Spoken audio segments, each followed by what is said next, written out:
Hello, ladies and gentlemen. Welcome back to the BVTV channel. As today we have a very special lore video in Dead by Daylight, as we're going to be talking about the binding of killers, the twins. So as you guys know how this goes, I basically just talk about the story, the backstory, and try to relate it back to real life. So without further ado, let's get right into it, shall we? A pair of conjoined twins, Charlotte and Victor Duchesne, formed an emotional bond like none other. Their unlikeliness of their successful birth in the 17th century could be described as a miraculous yet immediately brought about their life of persecution. The twins emerged with Victor's lower body being asphyxiated into the chest of his sister, while his legs twisted around her muscles and organs. Now, already I can see a big problem here. My biggest issue is, how is that possible? Because the human anatomy doesn't suffice for anything like that to happen. So, essentially, in the real world, I think this would be an unsuccessful birth, because, for one, his body is asphyxiated into the chest area of his sister, which means there has to be like this hole or whatever inside of her body for where he can still get air and stuff. Otherwise, he's going to basically just be what's the word? Basically, he would die inside his sister because there's no air. So let's just, kind of put that out there. It's very creepy when you think about it. Like, this is like a birth. This is very weird. It's uncomfortable in a way. It's kind of... It defies the science. It defies the science, basically, But anyway, let's go moving on with the story, shall we? Victor was smaller than Charlotte, grown as if he were the appendage of her body rather than a fully formed boy. As the newborn screeched, so too did the midwife who delivered them, running from the home, yelling of a demon birthed by a witch. So began the hunting of Charlotte, Victor, and their mother, Madeleine. The coming years were fleeting memories for the twins, yet they were the closest thing to normal life they would know. It's kind of sad too when you think about that. The journey with their mother was what they believed all children underwent. The games of running and hiding through France's countryside being an ordinary occurrence. So the sad part here is that for me personally, I think that's kind of a sad thing. I don't think it's right that they were, outcast. I mean, then again, if I were to see these two, I would be kind of creeped out too. I wouldn't kill them. I wouldn't bother them, just because I feel like if I was nice to them, they'd be nice to me. So I just poor people, man. Anyway, moving on. At the age of 5, a new challenge to the game was presented as their mother fell ill. Pale and exhausted, Madeleine had no choice but to pass responsibility of collecting food onto Charlotte. The girl burdened under extra clothing that concealed Victor's protruding body, set out for their forest tent and marched to the nearby town. Though a particular sight, she did what she had been trained for, waiting for an opening at the market and swiping whatever food she could. It was a victory in the game, but one short-lived. After midnight, glowing flames surrounded the family's encampment. Bobbing through the darkness, a single commanding shout broke the night's silence. Whoops. And a mob of witch hunters streamed in. Oh dear lord. So I forget that this is the 17th century, and basically witchcraft's the thing. For those of you who are who know American history, the Salem witch trials, that was a big thing back then. Of course, this is France, but still, I'm assuming the same kind of situation here, to where if you were called a witch, you were burned at the stake or whatever. I think you were. I don't remember. It was a very gruesome and painful death. So I'm guessing it was the same in France as we're seeing here, as she just completely, they're trying to burn her. And I forget that if you were a witch hunter, you were actually really liked back then. They thought you were like something special. If only they saw the world now. Anyway, grubby hands tore the twins from their bed. Charlotte frantically taking all who approached. Madeleine cried for her children, her voice abruptly silenced by a Oh. Ouch. They smashed her head in with a club. So we know she died. Jeez. Victor shrieked, the wailings of a trapped rat. Yeah, that's kind of what he sounds like, to be honest. The hunters coordinated quickly. A judge on hand declared Madeleine guilty of witchcraft evidenced by her demon spawn. That's so messed up. That is just not even... That is uncalled for, truthfully. You know, the sad part here is I can't...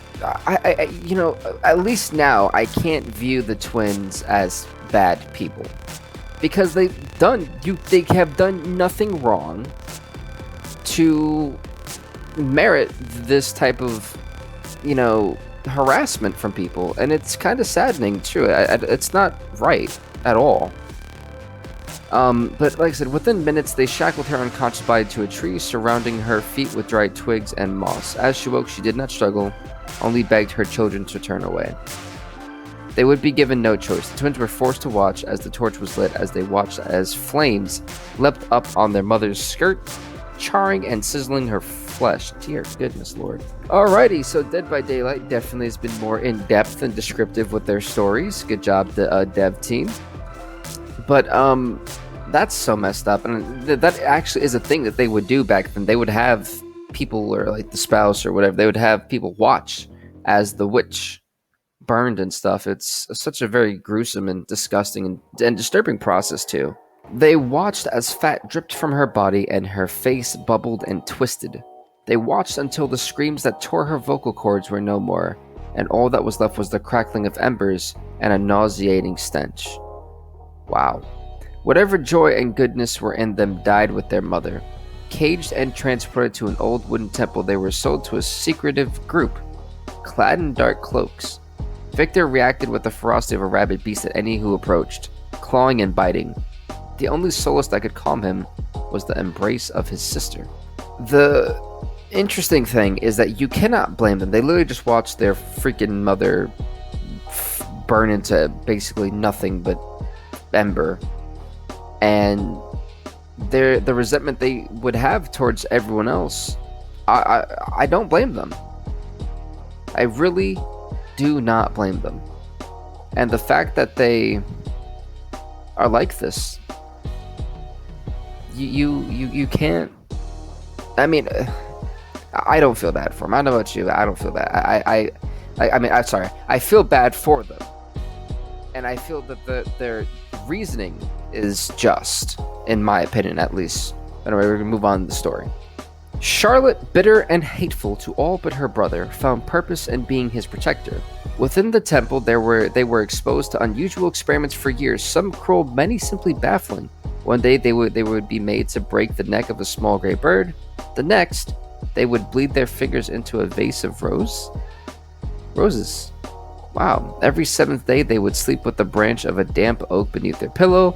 Then there was a chanting, a never-ending chorus from cloaked figures on scheduled intervals. What in the world? In time, a final experiment was planned. 2 rope figures herded the twins to the center of the temple, holding Charlotte upon an altar in the room with candelabras. The wrinkled face of a man peered under his hood, placing a hand on the forehead of each twin, making careful examination of their skulls. "Memento mori," he uttered, as he withdrew his shining blade. Now, I think that's pretty cool, because Memento Mori, the Ebony Mori, basically like an execution. Kind of like the fact that Dead by Daylight kind of put that in there, kind of explained where potentially Moris even come from now. Charlotte rolled to her side, shifting her brother off the altar. With a screech, he stretched his arms as far as he could, knocking a candelabra to the ground. The flames took to the dry wood immediately. They swept over the floor, igniting the black robes that brushed against it. Screams of agony and pain. Screams of agony pierced the chaos, invigorating Charlotte. She dashed through the inferno, visions concealed with nothing but black smoke and blazing flames. A painful heaviness filled her lungs. No exit could be found. Every step led to overwhelming heat. She fell to her knees, suffocating, and then saw it. Sunlight, trees. She stumbled from the fire into dewy grass. Without looking back, she ran to the forest until she collapsed. When Charlotte opened her eyes, she reached for Victor's hand. He made no attempt to budge. His body hung helplessly from her torso. She collapsed his face. She collapsed his face, stared into his sad eyes. His sad, still eyes. The movement she was accustomed to, his body pulling at her skin, her legs prodding at the cavity in her chest, or his legs prodding out the cavity in his chest, and her chest were no more. Victor was dead. That has got to be very, very saddening.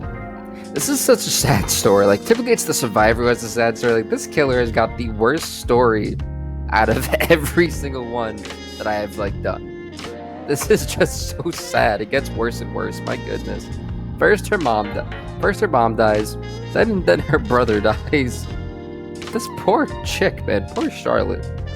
Charlotte had no choice but to continue moving as she mourned, fearing black cloaks and witch hunters were prowling. She concealed her brother's corpse under her clothing and marched for the sewers of a nearby city. There, she set up camp, emerging often to steal whatever food she could, resort to raiding barns for pig slops when desperation set in. Throughout the years, Victor's corpse rotted as his limbs oozed and blackened, yet his body demonstrated resistance to not complete decomposition, as if his sister's blood still coursed through him. Protecting his lifeless body became Charlotte's sole reason for being, refusing to ever be separated from the only family she had left. Life in her teenage years was a game of survival. Her hatred for humanity grew each day under the realization that they would never leave her be. No matter how many died during her botched robberies and desperate attempts to escape, there would always be more to pursue and sling words of condemnation at her. Monster, demon, witch, and it was the Black Cloaks who were the worst of them. Their hunt for her was unending, forcing her to constantly abandon shelter and run. Poor Charlotte, man. I feel so bad for her. Like, honestly, this is so not right. For years, Charlotte fled, drawing blood out of necessity. Cradling her long-dead brother in the night, during a frigid winter, her body began to break down. Food was scarce, and the refuge of rickety shacks were no use against freezing temperatures. Sickle in hand, she sheltered near her campfire in the woods, not knowing if the Black Cloaks would take her before the cold did. As frost crystallized around her nostrils and her lips took on a gentle blue hue, Charlotte felt something she had never experienced: acceptance. So this is the part where we're gonna get to the entity. Man, the entity, I swear, sometimes I feel like the entity does the right thing. And I know that's crazy to think in this, but like sometimes he saves lives, technically. Not really, but kind of. I mean, he saved Adam from dying. He's saving her from dying. He saved the Death Slinger kind of from dying. So, I mean, it's a gracious person at least? Kind of? I don't know. Maybe I'm rambling. Anyway. Moving on. Anyway, as she basically, where were we? Aha! There we are. Basically, she was basically dying, and basically the fog encompassing her. She closed her eyes, opening herself to the serenity of death, when a shriek, shrill and vicious, pierced her ears. Victor spasmed and flailed from her chest, a cloud of fog encompassing him. Before she could react, he spilled from her in a bloody puddle, landing on the snow and running. So as we know from before, this is basically the entity playing mind games with her in the style. He's probably going to pull her into his realm, or its realm, I should say, and that way she becomes the killer that we're about to get. I'm assuming. She's still got one more paragraph left to read. Pulling herself from the edge of death, she gave chase. Calling his name, she ran throughout the forest until her legs could hardly carry her, until finally within her view was Victor, sitting at the edge of a thick fog, his face twisted and feral. Screamed as a dark, hooded figure emerged from the fog, grabbed his arm, and seized him. The serenity that had crept into Charlotte was extinguished, replaced with the seething hatred and rage she had depended on for so long. With a tight grip on her sickle, she charged into the fog, prepared to eviscerate any who set foot near her brother. You know, truth be told, this was a crazy, sad story. This story is one of pain, suffering, and non-acceptance. It's a story of just survival. Truly, this is the one killer in this game that I feel is misunderstood, is misjudged, and shouldn't actually be a killer. Shouldn't be.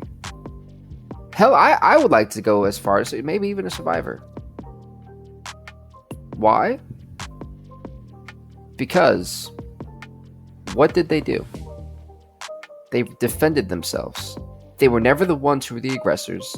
They never wanted to attack. Yeah, they would do bad things, would steal. I mean, hell, Ace was a gambler who never paid his debts. If we're gonna go that far, you know. Truthfully, I really do feel for the twins, and in a way, it's saddening. This is the saddest story in this game. I want that to be known, and it's like it's. I can't put into words. I really feel for them, really do. But anyway, folks, let me know what you guys do think. Do you guys think this is a story of sadness? Do you guys think that they were justified in trying to kill them, regardless of the century? What are your morals?